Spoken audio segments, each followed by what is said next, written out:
students, welcome back.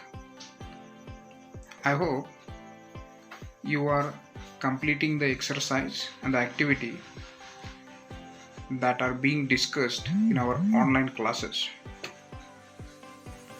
As we are in the chapter number 4, we have thoroughly discussed about the present tenses, and today we are going to begin the section B, that is called as beginning and ending. Now this topic is very important from the composition point of view, because in ICSE composition has 20 marks. So while composing an essay, you should be more focused on beginning and ending of any essay, and what are the points you should keep it in mind in order to begin and end it in a proper way, so you can score good marks in that.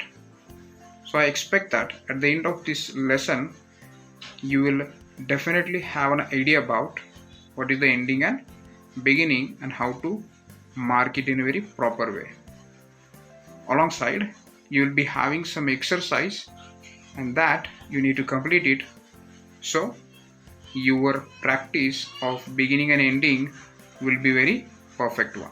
So here, with the help of PowerPoint presentation and proper explanation, let's begin.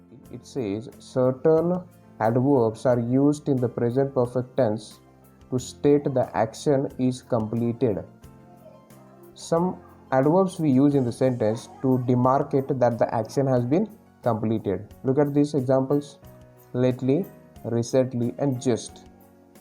These generally used in the sentence to refer that the action has been completed.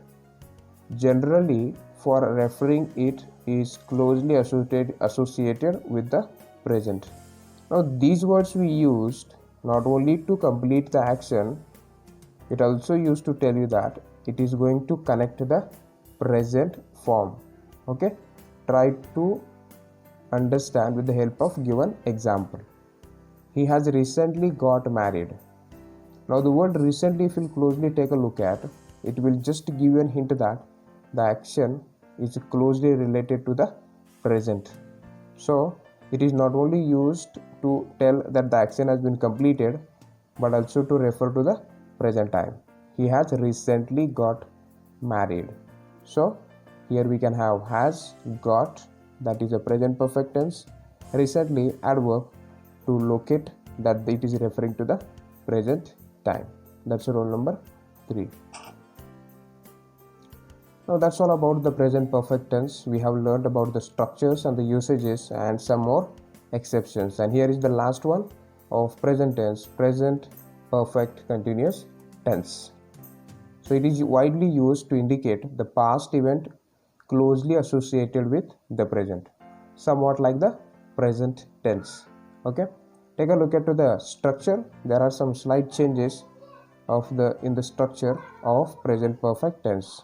Structure says subject plus auxiliary verbs. As it is, we can use have or has plus been plus main form of the verb, add ing to the main form of the verb plus object or complement if it is there in the sentence. So if you can keep the structures in mind, you can easily form the sentence using any tense. Take a look at some usages of present perfect tense, present perfect continuous tense. To indicate an action started in the past and still continued in the present. Some actions have been started in the past, but still they are continuing in the present. For that, we can use this tense. Look at the example. It has been raining for 2 hours. Means somewhere in the past the rain has started. It's going on still in the present. The action has not been completed. Now we can understand one difference. Present perfect we use for the action that has been completed, and present perfect tense mainly we use for the action that has been still going on in the present time, but they may be starting into the past. Take a look at the second example. To emphasize the past activity connected with the present has been repeated. Some actions we repeat but this action is connected with the past, and these are repeated in the present time. Take a look at the example. They have been playing all afternoon means in the afternoon full time they were playing, and the playing action was repeated many a time. So action started sometimes in the past, and many a time it is going on in the afternoon, repeating and repeated action. Third example, third usage is to state an action started in the past and ended in the present, but the result of it is experienced in the present. Means the action probably started in the past and they have completed it in the present, but the result of that can be experienced in the present, like the present perfect tense. Take a look at small changes you can face out here. Example, we have been driving along the muddy roads and now the car is dirty. Now here the action, take a look at, which has started in the past and completed in the present. This means driving action started in the past, completed in the present. Although it is completed in the present, now the result of that driving is what? The car has become dirty. So for that we can use present perfect continuous tense. As usual, with all plural we use have, with all singular we use has. Plus been, ing form to the verb, make it present perfect continuous tense. That's all for the present perfect continuous tense.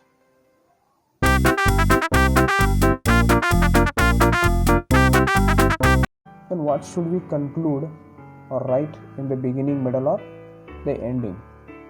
So in this lesson we are only focusing on how should be the beginning and the ending. But before moving further, take a look at the plan of the composition. It comprises of the first, beginning. Now beginning is also called by the name statement. Now what does it mean? When you choose a topic, your beginning must be according to the topic you have chosen.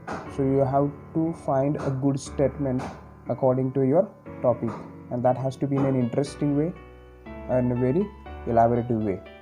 That should be added in the beginning. So in detail we are focusing in this lesson. The middle part is called as the development. Development in the sense the progress of your topic.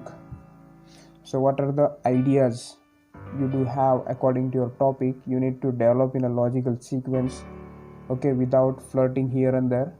That is called as the middle in a limited words. And the last portion you need to focus on, that is the end. It's called as conclusion. So you need to give a proper conclusions to your topic so you can have a good justice to your topic. So your conclusion may have a climax, message, or an interesting ending, or a question, or something else regarding your topic. So here we will just get more idea about the beginning and the ending.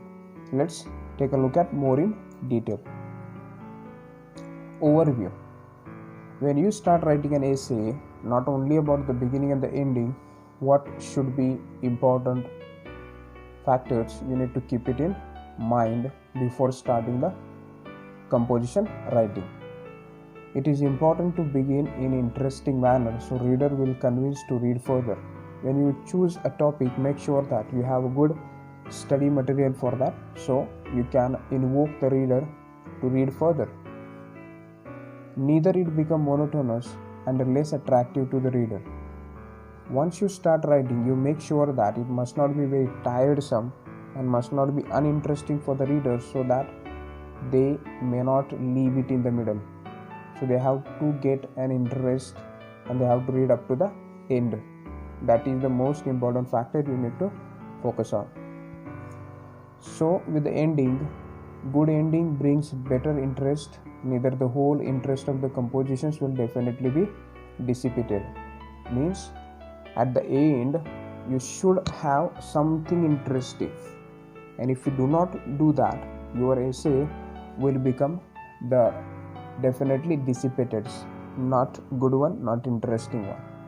That's an overview before starting any essay or the composition you need to focus on. Now one by one. Points to ponder upon for a good composition. You need to follow these type of ideas or the tricks or the suggestions to make the best essay. The first one, as we already discussed, the beginning. Now beginning, some helpful tips which will help you to make the beginning the best and interesting and good way. The first one, use words to create an atmosphere. This means when you are just about to select a topic, or after selecting a topic, you need to have a wise use of the words so you can create a good atmosphere of your topic. Take a look at the example here.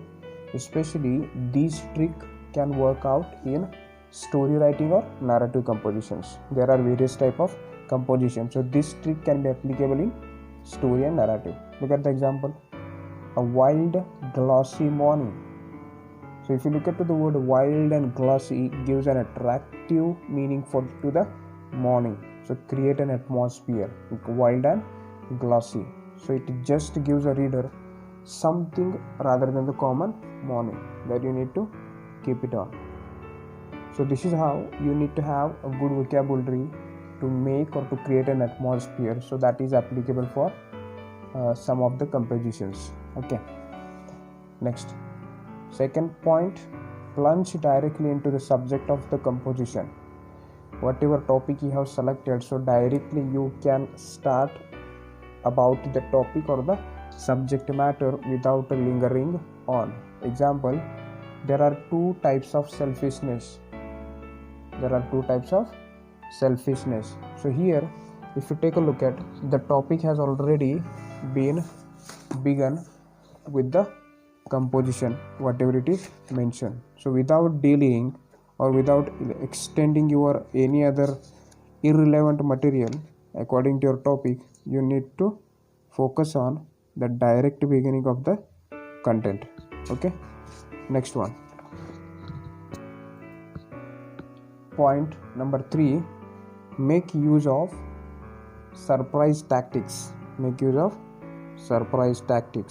This means in this we can use some words which can be very attractive ones, which will give the sudden shock to the reader, so they will just get a little bit more interest into the topic and they will be more interesting to read it. Okay, let's take a look at how we can do this. Example C, there was never a good war or a bad peace. If you look at these words, good war or bad peace, not suitable here. We mean to say bad war and good peace. So here, the jumbling of the letter words makes it more interesting, and here it is a surprise tactic for the reader. So reader thinks a little bit and are interested towards reading in a more better way. Okay. Next. Begin with the quotations. For that you need to read and get some basic quotations according to your topic.